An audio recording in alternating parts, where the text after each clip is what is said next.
Dan pembahasan malam ini saya tertarik membahas tentang yang lagi viral di YouTube tentang siapa itu yang orang Banten tuh? Ya. Buya Mama Gufron ya. Iya. Iya, tapi kenapa kita harus bahas? Karena ada istilah orang Arab itu likulli saqit laqit. Setiap yang jatuh itu pasti ada yang mungut. Artinya sesesat apapun orang mendakwahkan Islam di negeri kita ini pasti ada pengikut, baik banyak ataupun sedikit. Baik yang diajarkan itu hak ataupun batil, baik yang masuk akal atau yang tidak masuk di akal, tetap saja ada pengikutnya. Tapi karena ini suatu yang viral, kalau terus-terusan kemudian dia mengajarkan ajarannya, tentu lama-lama orang-orang yang tidak punya akidah pasti akan ikut. Apalagi orang-orang awam yang kurang faham dengan ajaran Islam atau akidah yang benar pasti akan ikut. Dan itu jelas karena syaitan sendiri memang tugasnya adalah untuk memberikan was-was kepada orang-orang agar mengikuti kesesatan. Taib ma'asyiral muslimin wal muslimat rahimani wa rahimakumullah. Yang ingin saya jelaskan adalah dari sisi hurufatnya. Adapun prasangka dia bahwa dia menguasai bahasa Suryani dan tidak ada yang menguasai di dunia menurut murid-muridnya kecuali dia, ini sebuah kedustaan sebenarnya. Karena satu sisi itu sebuah kesombongan. Jangankan dia, Nabi Musa alaihi salatu wassalam pernah ditanya ketika dia berkhutbah, "Wahai Musa, adakah orang yang lebih alim dibandingkan kamu?" Musa ini menjawab apa adanya. Tidak ada orang alim. Harusnya dia mengatakan Allahu a'lam, tapi dia memastikan tidak ada orang alim di atas dia. Maka Allah Subhanahu wa taala menghukum Nabi Musa bahwa di sana ada orang yang punya ilmu yang kau tidak punya. Siapa? Nabi Khidir. Lah, ketika dia mengatakan tidak ada yang sanggup berbahasa Suryani hari ini di dunia kecuali dia, kalau bukan kesombongan apa namanya? Apakah dia sudah keliling dunia? Nah, ini juga catatan bagi dia. Yang kedua juga bahasanya aneh. Saya akan bacakan nih, sudah tulis teksnya di sini. Dia mengatakan, "Maqali ala inna kalimata ummati inna kalimata fima Allah la sayyidi inna kalimata Makkah Madinah la qali inna rahmata ya Rasulullah maqali inna rahmata sahaba sayyidina li Umar Uthman Abu Bakar la qali inna kalimata." Pokoknya makoli semua. Sebenarnya kalau antum pernah belajar bahasa Arab, maka ini lebih dekat kepada bahasa Arab, bukan bahasa Suryani. Dan bahasa Arab sendiri, ikhwan, itu kan ada kaedah-kaedahnya.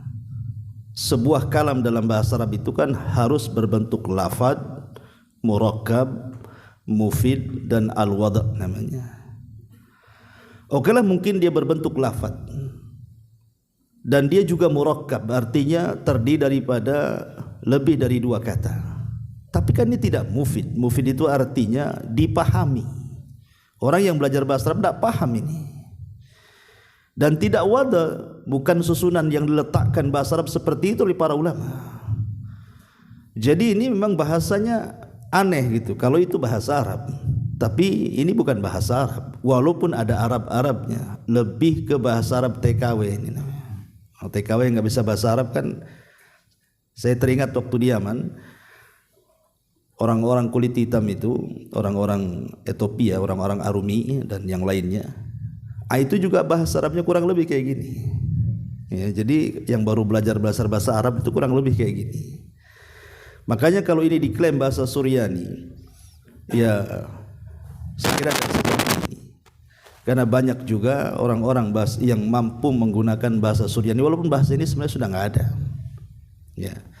Tapi yang ingin saya bahas dulu sebagai pengetahuan ikhwan, karena kan dia mengatakan bahwa bahasa Suryani ini bahasa yang pernah diucapkan atau pertama kali diucapkan Nabi Allah Adam alaihi salatu wassalam.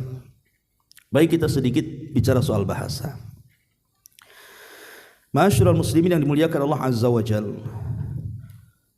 kita tahu bahwa bahasa di dunia sekarang ini kan ribuan lah, dari berbagai macam negara dan daerah. Di negeri kita saja mungkin entah berapa bahasa gitu ya, dari Sabang sampai Merauke sana. Tetapi kan mesti ada bahasa yang pertama yang kemudian pecah dari bahasa itu menjadi berbagai macam bahasa. Nah, di sini terjadi khilaf ulama ikhwan tentang masalah Nabi Adam ini ketika diturunkan ke dunia ini menggunakan bahasa apa. Sebagian para ulama mengatakan bahwa Nabi Adam ini berbahasa dengan bahasa Arab, dan itu yang banyak dikuatkan para ulama. Tapi ada juga mengatakan bahwa Nabi Adam ini berbahasa dengan bahasa Suryani. Yang menguatkan bahwa Nabi Adam berbahasa Arab itu pertama karena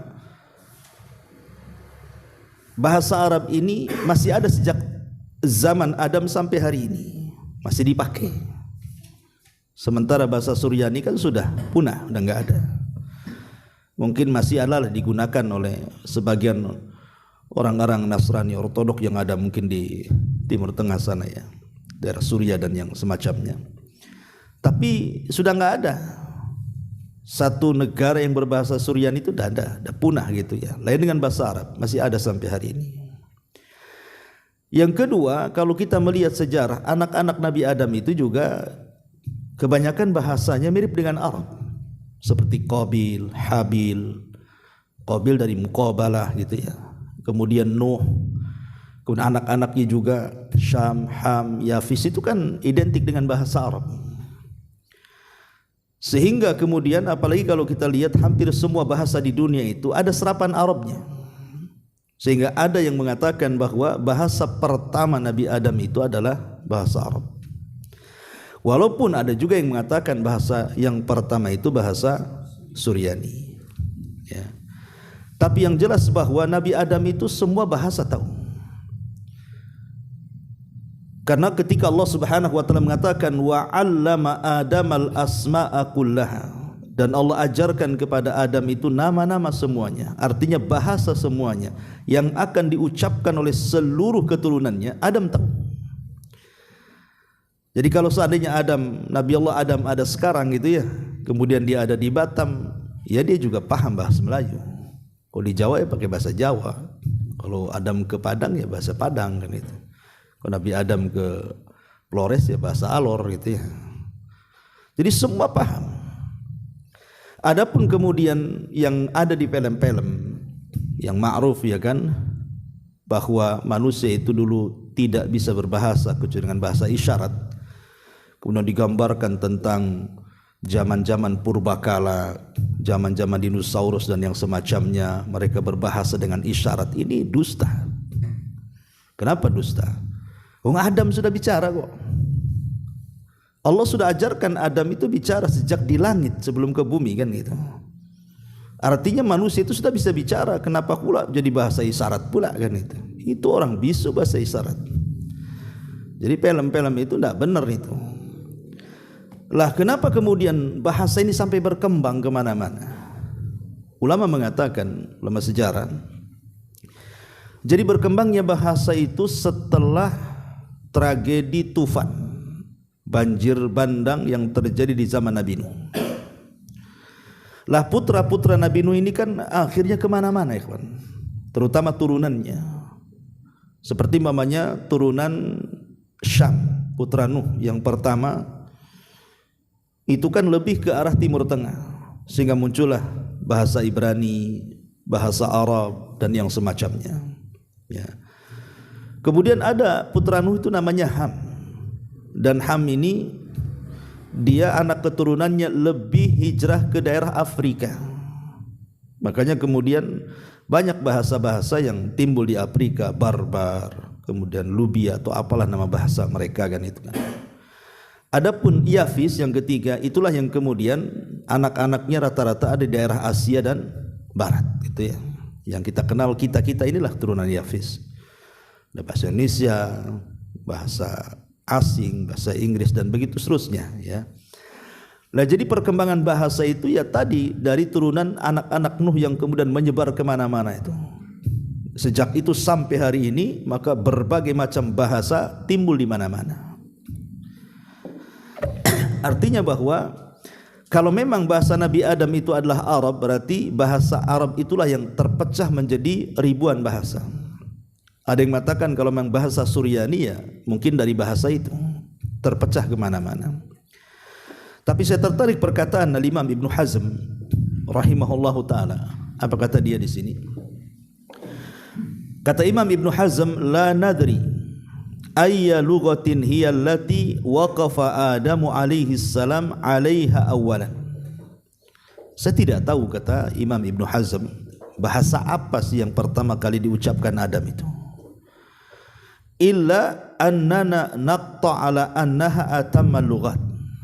Tapi saya yakin bahwa bahasa Nabi Adam adalah sesempurna-sempurnanya bahasa. Jadi para ulama mengatakan seperti Imam Ibnu Hazm tidak bisa memastikan bahasa apa. Tapi kita yakin, kata Ibnu Hazm, pasti bahasa Nabi Adam itu bahasa terbaik dari semua bahasa.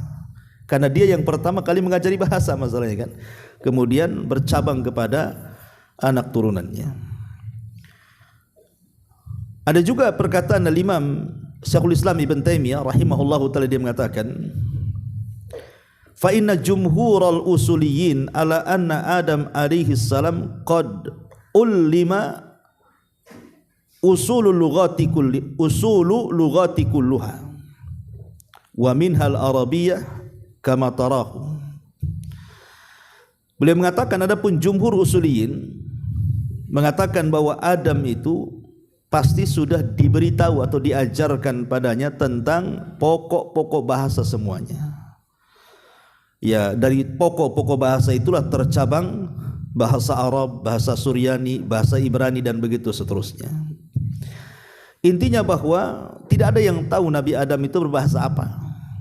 Walaupun ada perselisihan ulama, ada yang mengatakan bahwa Adam berbahasa Arab, ada yang mengatakan berbahasa Suryani. Wallahu a'lam. Ya. Ma'asyiral muslimin yang dimuliakan Allah Subhanahu wa taala. Tetapi Al-Imam Al-Qurtubi rahimahullahu taala beliau merojehkan bahwa Adam itu pertama kali dengan bahasa Arab. Itu kata Imam Al-Qurtubi rahimahullahu taala, wallahu a'lam. Ya. Yang jelas bahwa sebenarnya tidak ada pengaruh imaniyah sebenarnya masalah ini. Ini kan hanya mengupas sejarah saja. Apakah Adam pakai bahasa Suryani atau bahasa Arab, ya sah-sah saja kan gitu. Cuman apakah bahasa Suryaninya seperti yang diucapkan oleh Mama Gufron ini, yang makoli rahmatan itu, ya. Apakah yang kemudian berbeda gitu. Tapi yang jelas menurut saya ini bukan bahasa Suryani yang diucapkan Mama Gufron ini. Wallahu alam, itu bahasa apa? Arab pun tak masuk gitu ya. Secara kaedah maksudnya ya, karena tidak mufid, tidak bisa dipahami. Hanya dia sendiri yang memahaminya, murid-muridnya pun tak paham. Nah dari sini kita tahu bahwa ya sebenarnya dia sedang mengarang bahasa sendiri. Tapi okelah dia mengarang bahasa sesuka dia, tidak ada masalah. Yang jadi masalah adalah, saya lihat potongan video dalam YouTube itu, dia merangkai sebuah hadis Nabi SAW ketika dia bicara soal wali. Jadi dia mengatakan bahwa wali itu, wali kutub atau apa istilahnya, itu sudah ditunjuk oleh Allah Subhanahu wa taala 100 tahun sebelum dia lahir. Ya, sudah ditunjuk oleh Allah tuh. Kemudian dia menyitir sabda Nabi sallallahu alaihi wasallam dan mengatakan itu ada hadisnya. Kemudian dia mengatakan qala Rasulullah sallallahu alaihi wasallam inna maqali rahmatan inna maqali rahmatan. Pokoknya itu bahasa maqali rahmatan aja itu. Itu saja dibolak-balikan itu. Lah ini kan sudah jelas ikhwatu fiddin kalau kita lihat kitab-kitab hadis. Kitab-kitab hadis kan ada induk-induknya. Ada Bukhari, ada Muslim, ada Abi Dawud, Tirmidzi, Ibnu Majah. Kita cek bahasa dia, tidak ada satupun dalam hadis itu, nggak ada gitu kan. Oke lah kalau dia mungkin membacakan sebuah hadis ada tersalah sedikit, ya kita maklumi lah kan gitu. Kadang-kadang saya pun kalau baca hadis terkadang salah harokat kan gitu, harusnya dirofa jadi nasab gitu ya, karena sabkul lisan terkadang kan lisan kita kadang kepleset salah ngucap harokat ya. Tapi ini tidak ada, bukan salah harokat, memang lafadznya nggak ada. Lafaz yang seperti itu loh tidak ada di induk-induk hadis itu. Lah ini kan kalau bukan pendustaan atas nama Nabi sallallahu alaihi wasallam apa namanya ikhwan? Dan bahaya. Mendustakan hadis atas nama Nabi sallallahu alaihi wasallam terancam maq'aduhu minan nar. Tempat duduknya di neraka. Karena Nabi sallallahu alaihi wasallam di banyak riwayat, salah satunya Nabi SAW mengatakan man kadzdzaba alayya muta'ammidan falyatabawa maq'adahu minan nar. Barang siapa yang berdusta atas nama aku, kata Rasul, silahkan tempat duduknya di neraka. Bahkan Rasul mengatakan al-kadzibu alayya laisa kadzibi ala ahad. Berdusta atas namaku beda hukumnya dengan berdusta sesama kalian, kata Rasul. Kenapa? Karena man kadzdzaba alayya muta'ammidan falyatabawa maq'adahu minan nar. Karena siapa yang berdusta atas namaku silahkan ambil tempat duduknya di neraka. Dan kalau antum belajar mustalahul hadis, ulama sudah menjelaskan di antara sebab kenapa munculnya hadis-hadis maudhu, hadis-hadis palsu itu, salah satunya adalah intisyarul khurafat. Karena menyebarnya khurafat, cerita-cerita bohong, cerita-cerita dusta. Keluarlah hadis-hadis yang seperti ini. Ini kan bahaya, kawan. Ya. Yang saya herankan kenapa kemudian ada beberapa santri yang sudah pandai baca kitab, ikut juga di pengikut dia, bahkan membelanya.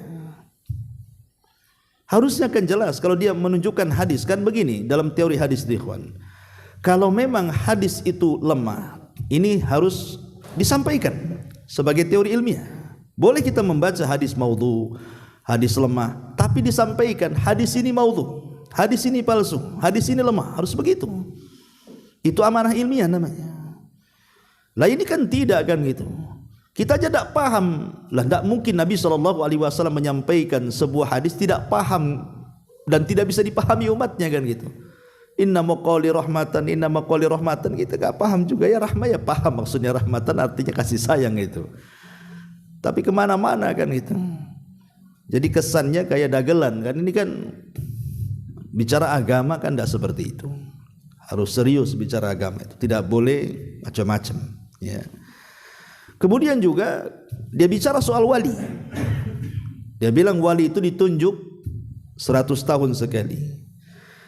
Ma'asyiral muslimin yang dimuliakan Allah Subhanahu wa taala. Di dalam Al-Qur'anul Karim sudah jelas siapa wali-wali Allah. Allah mengatakan inna awliya Allah la khaufun alaihim wa lahum yahzanun alladzina amanu wa kanu yattaqun, kata Allah dalam surah Yunus ayat 62 63 itu. Sesungguhnya wali-wali Allah itu mereka adalah orang-orang yang tidak punya rasa takut dan khawatir.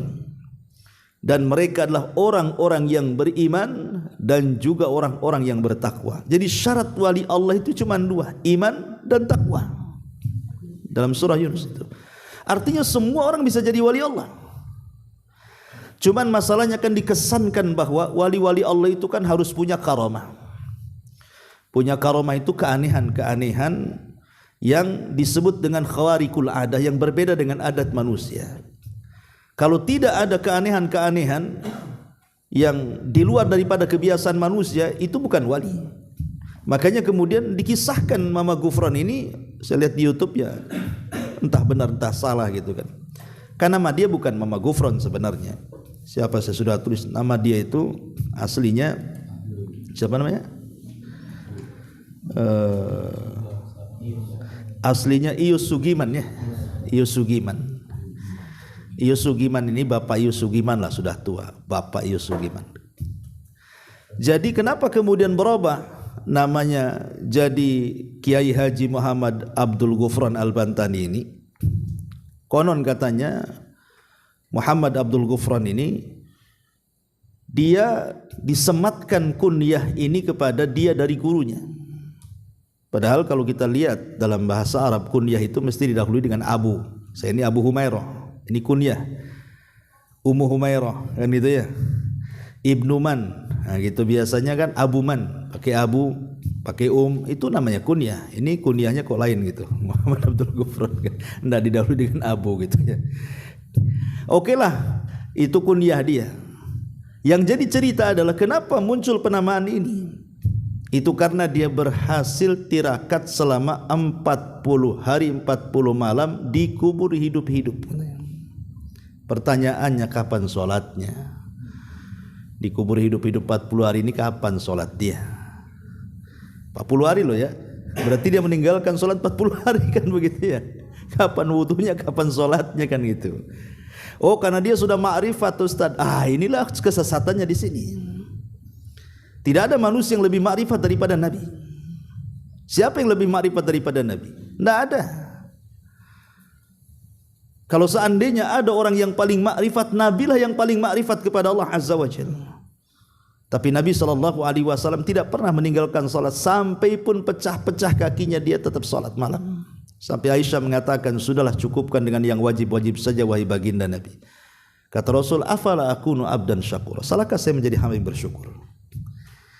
Nah ini kan khurafat ya. Ada juga yang mengatakan bahwa dia karena i'tikaf di kuburannya Syekh Abdul Qadir Jailani. Karena dulu dia, kalau saya lihat di internet tuh biografinya, dulu waktu muda-mudanya dia tukang obat. Jadi banyak orang yang sakit datang ke Mama Ghufran ini, kemudian ya semacam dukun kampung lah kan itu. Kemudian lama-lama menghilang, entah berguru sana sini gitu ya. Akhirnya terkenalah, kemudian viral hari ini. Yang anehnya kemudian banyak pula pengikutnya. Kalau hanya sekedar menjadi tukang obat ya tukang obat aja kayak Pak Jul gitu. Kenapa pula lah kemudian bisa mengatur-ngatur malaikat dan begitu seterusnya kan itu. Coba ini yang pertama ya. Jadi yang saya koreksi itu dari beliau adalah mana mungkin kemudian dia bisa mengarang-arang sebuah hadis yang bukan dari Nabi sallallahu alaihi wasallam. Yang lebih hebatnya lagi adalah dia mampu mengarang 500 kitab. Imam Syafi'i, kurang apa cerdasnya Imam Syafi'i rahimahullah ta'ala itu. Kalau kita melihat karyanya Imam Syafi'i seperti yang dikatakan oleh Al-Hafidh Ibnu Hajar Al-Asqalani, dia mengatakan apa? Bahwa karya Imam Syafi'i itu sekitar mi'ah wa naif wa arbaun katanya, kitaban. Ya sekitar 140 lebih kitab. Itu karya Imam Syafi'i. Dan itu diperkuat oleh seorang alim min ulama Syafi'i namanya Imam Al-Muzani. Namanya Abu Muhammad bin Husain bin Muhammad Al-Muzani rahimahullah ta'ala. Dia mengatakan bahwa kalau dia mengatakan karya Imam Syafi'i itu sekitar 113, kata Imam Muzani. Tapi kata Al-Hafidh Ibnu Hajar 140 ke atas. Ada yang mengatakan 140 kitab. Ya pokoknya sekitar itulah karya Imam Syafi'i. Lah kurang apa Imam Syafi'i cerdasnya, kawan? Kenapa ini Mama Ghufran lebih hebat daripada Imam Syafi'i Muhammad ibn Idris? Sampai 500 lebih 500 kitab dengan menggunakan berbagai macam bahasa. Kata dia dari bahasa Suryani, dari bahasa Ibrani, dari bahasa Ajam, dari bahasa Arab. Luar biasa. Dan ketika kemudian ada yang bertanya soal kitabnya ada di mana, dia mengatakan, oh tidak bisa, ini kalam, enggak mungkin seria katanya kan. Jadi intinya nggak ada kitab itu, dia khurafat, dia hanya ngomong saja. Ya nggak tahu kalau satu kitabnya 3 lembar ya mungkin lah gitu. Kalau satu kitabnya berjilid-jilid ya mustahil juga, karena kan seorang penulis itu kan dilatar belakangi dengan pendidikan, ikhwan. Harus jelaskan pendidikannya. Ya. Makanya kita lihat ada namanya disertasi ketika mengambil S2, S3 akan itu kan. Jadi memang tidak sembarang menjadi penulis kitab ilmiah itu. Ada latar belakang pendidikan. Pertanyaannya dia pendidikannya dari mana kan gitu. Sampai mampu mengarang kitab yang sebanyak itu yang belum ada pendahulu sebelumnya. Sebanyak itu loh ya. Di zaman sekarang. Ya. Ma'asyiral muslimin yang dimuliakan Allah Azza wa Jalla, entah apa maksudnya wallahu alam ya. Tapi yang jelas bahwa enggak masuk di akal saja kan gitu. Ya wallahu alam, kalau hanya untuk meyakinkan kepada para pengikutnya ya boleh-boleh saja. Mungkin tertipu kan begitu. Tapi orang yang sedikit cerdas ya tidak mungkin juga ketipu. Taib, ini masalah yang pertama. Masalah yang kedua yang kita akan bahas dari khurafat beliau adalah di mana Mama Gufron ini saya lihat di YouTube dia mampu memanggil malaikat. Bahkan bukan hanya malaikat, dia mampu menginterogasi malaikat mungkar dan nakir. Dan terbalik ya, harusnya kan malaikat mungkar nakir interogasi kita kan. Man rabbuk wa ma nabiyuk. Ini enggak, Mama Gufron ini yang interogasi malaikat mungkar dan nakir. Subhanallah. Enggak hebat itu ya. Padahal kan sudah jelas ikhwan, kita lihat ayat yang sering kita baca saja dalam surah Al-Qadar. Allah mengatakan apa? Tanazzalul malaika warruhu fiha biizni rabbihim. Malaikat turun dan juga Jibril itu mereka tidak turun kecuali ada izin dari Rabb mereka, dari Allah. Kalau Allah tidak mengizinkan, mereka tidak akan turun. Dan itu terulang di beberapa ayat dalam surah An-Nahl ayat 2 Allah mengatakan pamanya yunazzilul malaika birruhi min amrihi. Sekali lagi, min amrihi. Jadi malaikat dan ruh maksudnya Jibril turun karena perintah Allah. Ataupun Allah juga mengatakan dalam surah Al-Baqarah ayat 97, Qul man kana aduwwa li Jibril fa innahu nazzalahu ala qalbika biidznillah. Katakan ya Muhammad, barang siapa yang menjadi musuh bagi Jibril, maka Jibril telah menurunkan kepada hatimu wahyu-wahyu Allah itu biidznillah, karena izin dari Allah. Jadi tidak sembarang malaikat turun ke bumi itu kecuali kalau ada izin dari Allah. Makanya Allah mengatakan ketika mensifati malaikat apa? Allah mengatakan apa? Mereka itu tidak pernah bermaksiat sama sekali. Wa yaf'aluna ma yu'marun. Dan mereka melakukan apapun yang diperintahkan Allah. La ya'sunallah. Mereka tidak bermaksiat kepada Allah. Wa yaf'aluna ma yu'marun. Mereka hanya menjalankan apapun yang diperintahkan Allah Subhanahu wa taala. Jadi mana mungkin kemudian dia bisa memanggil malaikat, kemudian dia bisa bicara pula dengan innama qawli rahmatan innama qawli, itu bahasa malaikat katanya. Kemudian dia bedakan kalau bahasa jin lain lagi tuh. Dia bisa ngobrol dengan jin pun. Ya, bahasanya waswas enggak jelas kalau bahasa jin ya. Kalau bahasa malaikat ya tadi kembali innama qawli rahmatan tadi tuh. Apa seperti itu berdialog dengan malaikat. Ikhwan, sedikit ilmiah ya.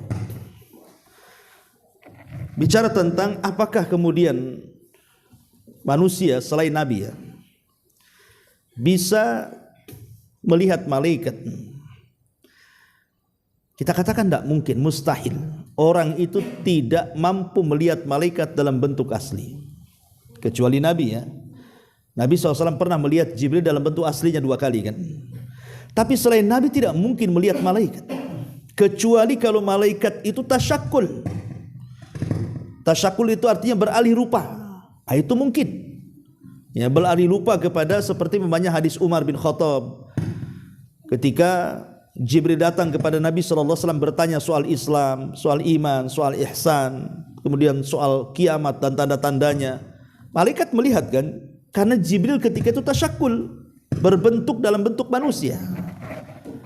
Tapi kalau umpamanya kemudian melihat bentuk aslinya, mampu bercakap-cakap dengan malaikat, ini dusta. Apalagi memanggil malaikat, mana ada malaikat mau datang kepada dia. Hanya nabi saja, jangan lagi bicara Buya Mama Gufron ini. Rasul sallallahu alaihi wasallam satu hari pernah, namanya dalam ilmu sejarah itu disebut dengan fatratul wahyi namanya. Kalau antum belajar sejarah, ada namanya bab fatratul wahyi, kesenjangan wahyu. Jadi saat wahyu pertama turun kepada Nabi sallallahu alaihi wasallam itu, Iqra bismi rabbikal ladzi khalaq, khalaqal insana min 'alaq, Iqra wa rabbukal akram alladzi 'allama bil qalam, 'allamal insana ma lam ya'lam. Itu Jibril enggak pernah turun lagi. Sampai sesak dada Nabi loh. Sesak dada Nabi itu. Kenapa Jibril tak turun lagi? Sehingga kemudian dia bercerita kepada Khadijah, jangan-jangan yang saya temui bukan malaikat, jangan-jangan saya temui itu jin, dan begitu seterusnya. Ada perasaan-perasaan yang berbeda pada diri Nabi. Lah kenapa kalau memang Buya Gufron bisa memanggil malaikat, kenapa Nabi tidak? Pertanyaannya, kan tinggal minta saja pada Allah kan? Tapi tidak juga. Baru kemudian selang beberapa waktu sampai kemudian Jibril baru turun dan beritahu bahwa dia tidak bisa turun kecuali dengan izin Allah Subhanahu wa taala. Bahkan pernah lama Jibril tidak turun, sampai kemudian Arwah bintu Harbin itu istri daripada Abu Lahab. Ya, karena Nabi SAW lama tidak turun wahyu. Apa kata dia? Aina syaitanu, katanya. Mana setanmu, katanya. Maksudnya mana Jibrilmu, mana setanmu, katanya. Kok nggak turun-turun? Jangan-jangan dia sudah tidak suka dengan kamu wahai Muhammad, dia mencari orang lain untuk dijadikan nabi, katanya. Menunjukkan apa? Nabi saja tidak bisa manggil malaikat Jibril, nggak bisa memanggil malaikat. Cemana kemudian sekelas Buya Mama Gufron ini? Lah ini kan enggak masuk di akal, ini sudah bertentangan dengan akidah Islamiyah, dan ini khurafat. Sangat khurafat, apalagi mampu menginterogasi malaikat Mungkar dan Nakir. Coba.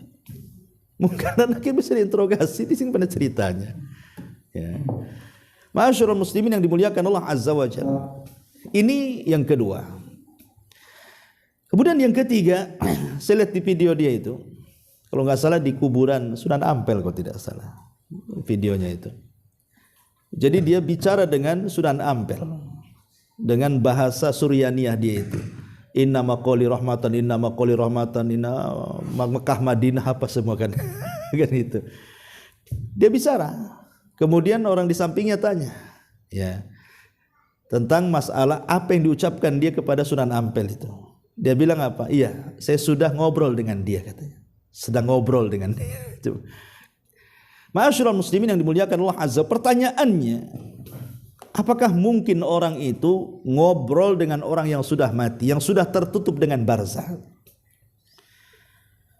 Dan kesannya itu kan ngobrol dengan ruh, seolah-olah dipanggil ruhnya Sunan Ampel, kemudian diajak bicara.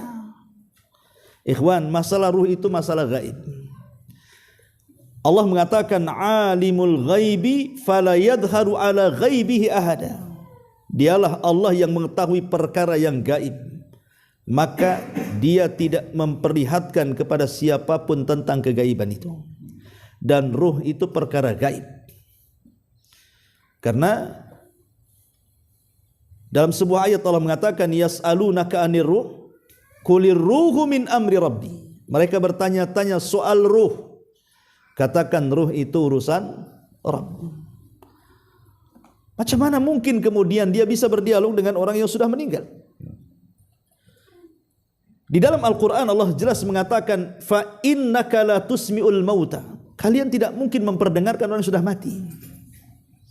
Ya, dalam posisi-posisi tertentu memang orang mati itu bisa mendengar. Seperti umpamanya orang yang mengantarkan jenazah. Dia mengatakan apa?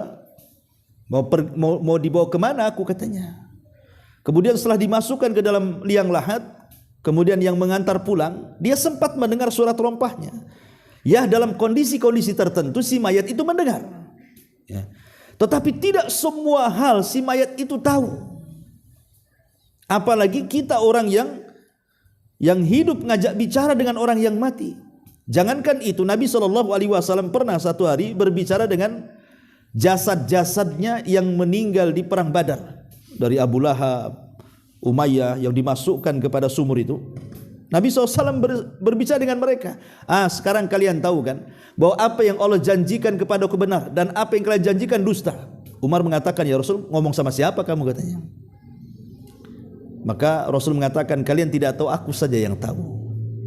Dari sini kita tahu bahwa ini kekhususan Nabi. Iya, kalau Nabi SAW memang mukjizat kan itu. Dan tidak semua juga dia berbicara dengan semua kuburan.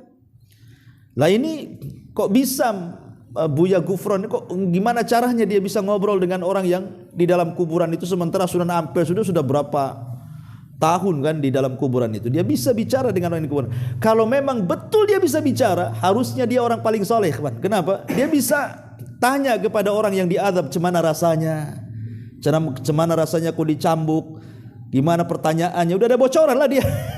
Kan gitu ya. Dia dapat bocoran dari orang-orang yang di kuburan kan.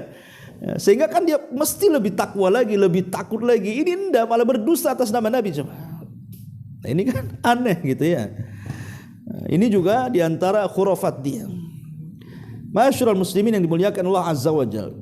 Kemudian juga diantara khurafat dia yang sudah saya tulis ini, dia bisa berkomunikasi dengan Nabi Khidir. Bahkan ada satu video itu, dia menceritakan tentang karomahnya beliau.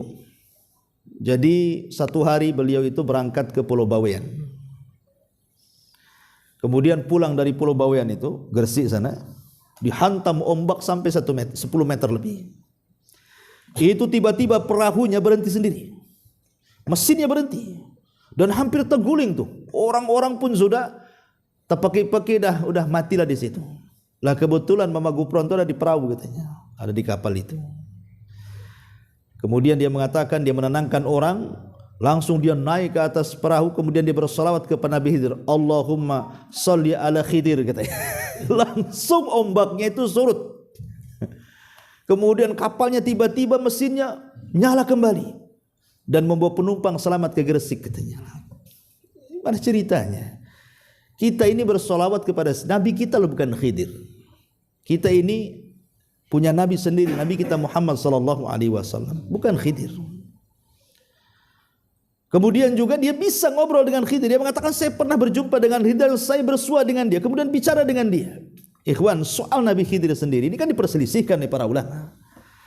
Apakah dia masih hidup ataukah dia sudah meninggal, kan itu.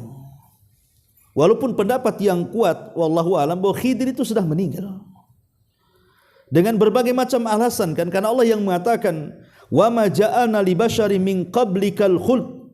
Tidak ada kami jadikan satupun manusia sebelum wahai Muhammad mereka kekal, artinya mati. Ya. Mereka mati semuanya, termasuk Khidir. Kecuali yang Allah kecualikan siapa? Isa. Kalau Isa memang Allah kecualikan, diangkat ke langit, ya. Tapi Khidir tidak dikecualikan dalam Quran.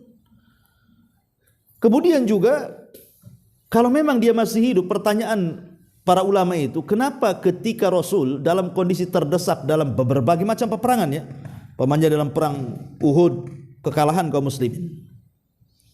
Kemudian juga di beberapa peperangan, perang Ahzab, hampir kalah. Ya.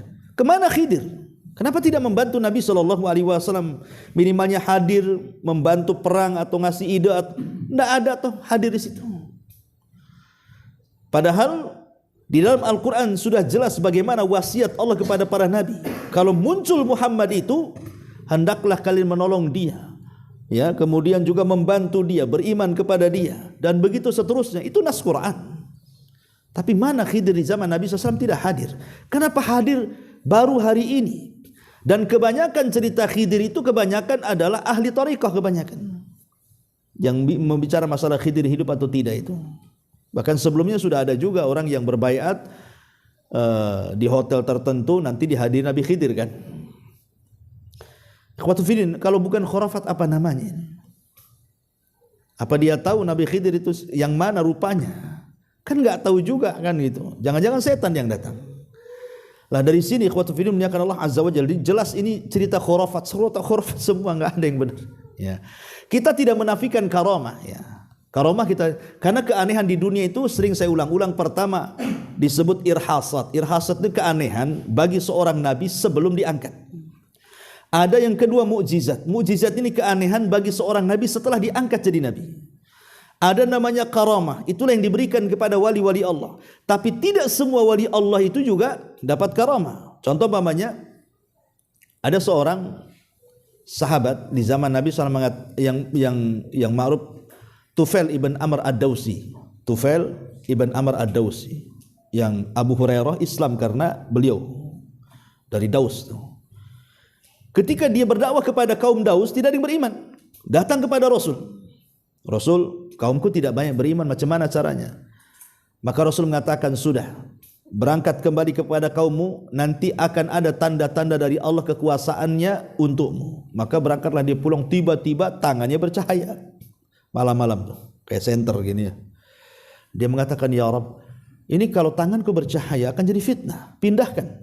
Akhirnya ditaruh di jidat pula di sini cahayanya, pindah ke dahinya.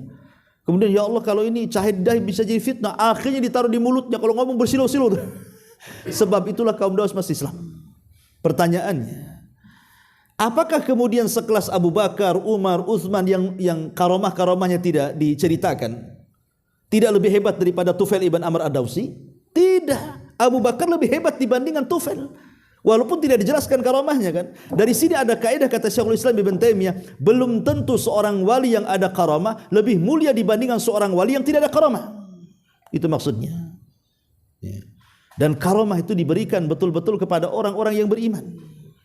Di sana ada namanya maunah. Maunah itu ya orang-orang biasa kayak kita lah, umpamanya antum lagi jalan, tahu-tahu ada kontainer blong remnya, harusnya antum ketabrak, tiba-tiba antum selamat, itu maunah namanya. Ya, maunah pertolongan dari Allah. Ada juga ihana. Ihana itu menghinakan dia. Seperti yang sudah saya ceritakan, ketika ada orang buta sebelah datang kepada Musailamah al-Kadzdzab ingin disembuhkan, akhirnya diludahi jadi buta dua-duanya. Itu kan ihana, ya, menghinakan Musailamah al-Kadzdzab namanya. Nah, kita tidak syak lagi ada karomah-karomah kan itu. Tapi karomah-karomah ini betul-betul diberikan oleh Allah kepada wali-walinya sesuai dengan hajat dan kebutuhannya. Bukan diceritakan begini-begini enggak jelas kan itu. Coba bayangkan sampai bisa bicara dengan semut, bicara dengan jin. Lah, orang yang berkomunikasi dengan jin itu macam mana caranya? Berkomunikasi dengan jin ya. Lain kalau orang meruqyah, umpamanya ada orang kesurupan, kita ruqyah ya. Kemudian jinnya ngomong, mungkinlah berkomunikasi ya. Tapi kalau tanpa ada orang kesurupan, tiba-tiba orang kemudian berkomunikasi dengan jin, tidak mungkin kalau dia tidak ada kerjasama dengan jin tuh. Dan biasa dilakukan oleh para dukun biasanya. Yang suka berkomunikasi dengan jin, kalau dia orang beriman, tidak mungkin dia berkomunikasi.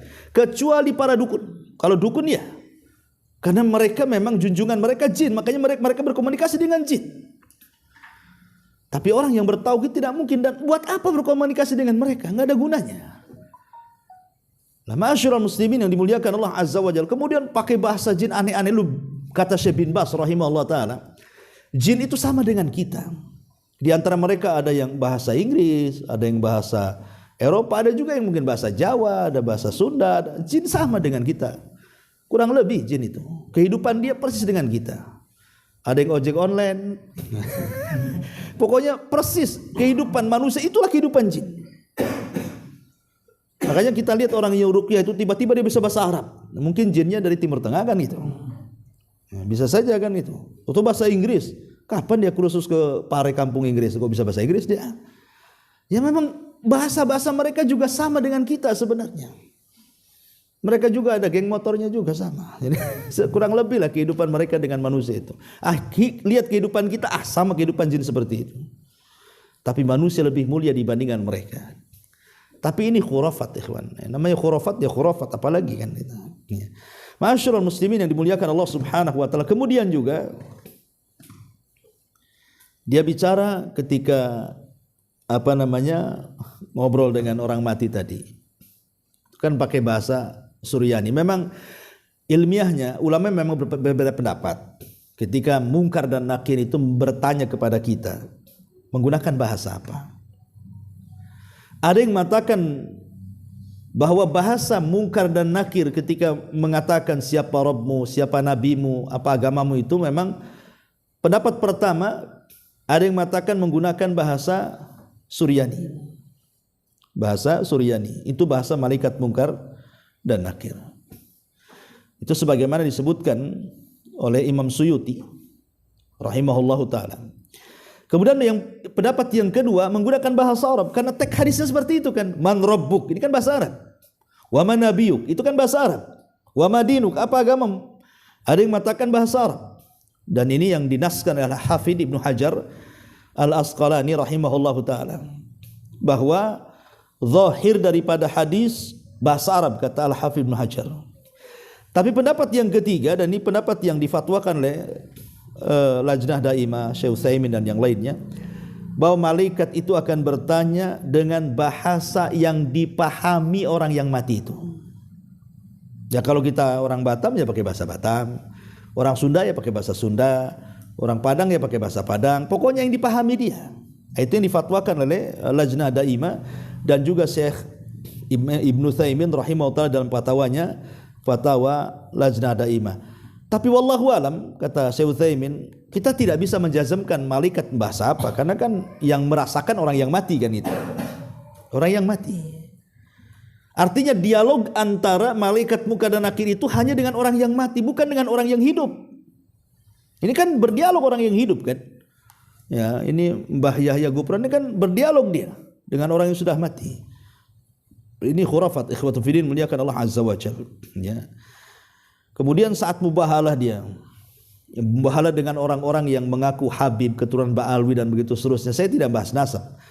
Cuman perkataan Mbah Gupron ini sampai sesumbar dia mengatakan dia mengajak mubahalah itu dengan melibatkan semua malaikat. Panggil tuh Nabi Adam sampai para nabi, para rasul hadirkan.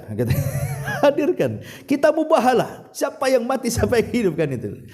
Ikhwan, kata-kata seperti ini apa coba? Menghadirkan Nabi Adam?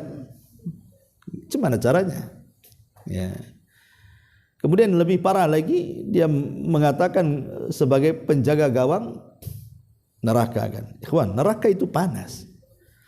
Antum di gawangnya bukan kebakar kan. Neraka loh. Kata Nabi itu narukum hadi. Ya, kata Rasul itu api kalian ini itu adalah juz'un min sab'ina juz'an min nari jahannam. Itu satu bagian dari 70 bagian api neraka. Yang satu saja ada kebakaran besar, ikhwan. Kita dekat-dekat panas kita ini. Cemana yang 70 digabungkan tuh seperti apa panasnya coba?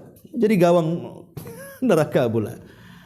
Entah maksudnya apa, kita tidak bisa mentakwilkan karena nggak paham bahasa dia kan gitu ya. Mungkin hanya orang-orang tertentu aja yang paham dia.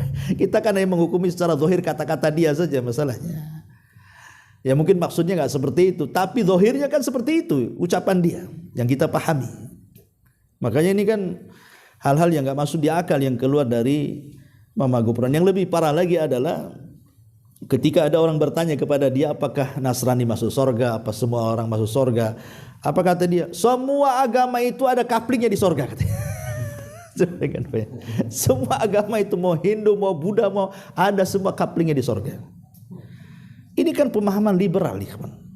Ini pemahaman kekufuran namanya. Bagaimana Allah yang mengatakan wa man yabtaghi ghairil islami dinan falan yuqbala minhu wa huwa fil akhirati minal khasirin. Siapa yang mencari agama selain Islam, selain daripada ditolak agamanya di dunia, di akhirat rugi dia. Karena inna dina indallahil Islam. Agama yang paling diridhoi hanya Islam. Itu nas Quran. Gak bisa. Bahkan jelas-jelas Nabi SAW mengatakan apa? Dalam hadis Nabi SAW, walladzi nafsu Muhammadin biyadi la yasma'u bi ahadun min hadhil ummah yahudiyun wala nasraniyun thumma yamutu wa lam yu'min billadhi ursiltu bihi illa kana min ashabin nar. Ini tegas hadis ini membantah perkataan itu. Demi zat yang jiwaku berada di tangannya, kata Rasul, tidaklah seseorang mendengar baik itu Yahudi ataupun Nasrani tentang kedatanganku kemudian dia tidak beriman kepadaku, siap-siaplah dia menjadi penduduk neraka. Dari sini tegas bahwa semua agama dengan kedatangan Islam harus memeluk Islam, kan begitu. Dan itu doktrin dalam Quran seperti itu. Sebagaimana orang Yahudi mengatakan la yadkhulunal jannah, tidak masuk surga kecuali Yahudi. Begitu juga tidak masuk surga kecuali Nasrani. Masa kita tidak boleh mengatakan tidak ada yang masuk surga kecuali kaum muslimin? Mereka saja berani mengatakan seperti itu, kan begitu. Maka kita katakan tidak ada yang masuk surga kecuali dia seorang muslim. Karena bagaimanapun setelah kedatangan Nabi SAW, pertama, agama yang dibawa Rasul adalah agama yang terakhir. Kedua, Nabi yang diutus oleh Allah adalah Nabi terakhir. Ya kan? Nabi terakhir. Dan Al-Quran yang diturunkan adalah kitab terakhir. Apalagi? Berarti itulah yang kemudian diikuti. Ya mungkin di masa Isa pengikut Isa yang paling selamat, di masa Musa pengikut Musa yang paling selamat. Sekarang eranya Nabi Muhammad, berarti pengikut Nabi Muhammad itulah yang selamat. Karena tidak mungkin disamakan antara ajaran Islam dengan ajaran Nasrani. Ajaran Nasrani itu ajaran di atas kesyirikan, mengatakan Isa Tuhan, mengatakan Isa anak Tuhan, mengatakan Isa satu di antara Tuhan. Ajaran Yahudi menganggap Uzair itu anak Tuhan. Tidak bisa. Sementara kita mengatakan Qul huwallahu ahad, Allahus samad, lam yalid walam yulad walam yakul lahu kufuwan ahad. Enggak nyambung. Kita ini mengklaim agama kita ikut Ibrahim. Nasrani juga mengatakan agama mereka ikut Ibrahim. Yahudi juga mengatakan agama mereka ikut Ibrahim. Tapi Allah mengatakan, "Makana Ibrahimu Yahudiyan wala Nasraniyan walakin kana hanifan musliman wa ma kana minal musyrikin." Ibrahim bukan Yahudi, Ibrahim bukan Nasrani. Ibrahim itu hanif, lurus.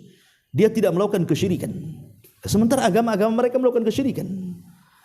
Macam mana kemudian disamakan? Ini kan ajaran pluralisme namanya, ajaran liberalisme. Kemudian dikatakan semua agama punya nabi, Hindu punya nabi, Buddha punya nabi, Konghucu punya nabi, semua punya nabi. Ikhwatu fiddin, bahasa Quran itu cuma dua, ahlul kitab dan musyrikun. Ahlul kitab cuma dua, Yahudi dan Nasrani. Itu yang diberikan kitab, artinya itu yang ada nabinya. Orang musyrik itulah yang tidak diberikan kitab dan tidak ada nabinya. Dipahami di sini, ya. Makanya intinya ikhwatu fillah muliakan Allah azza wajalla bahwa ini syubhat semuanya. Maka kita harus sampaikan sebagai watawasau bil haqqi watawasau bis sabr. Karena bagaimanapun walaupun mungkin kelihatannya aneh-aneh bagi kita yang berilmu mungkin tahulah ini sesat, tapi bagi orang yang tidak punya ilmu mereka pasti akan tersesatkan dengan dia, kan. Makanya ketika dia mengangkat pembicaraan ini di media dan semua orang tahu dan dia menganggap bagian daripada ajaran Islam, ya kita juga harus angkat bicara lah, kan itu. Tidak mungkin diam saja. Kita harus menasihati ini yang benar, ini yang salah. Wallahu a'lam bishawab. Inilah mungkin ya banyak lagi sih sebenarnya kalau kita mau koreksi. Tapi waktu juga mudah-mudahan ada manfaatnya. Subhanaka wa bihamdika asyhadu an la ilaha illa anta astaghfiruka wa atubu ilaik. Allahu taala alam. Assalamualaikum warahmatullahi wabarakatuh.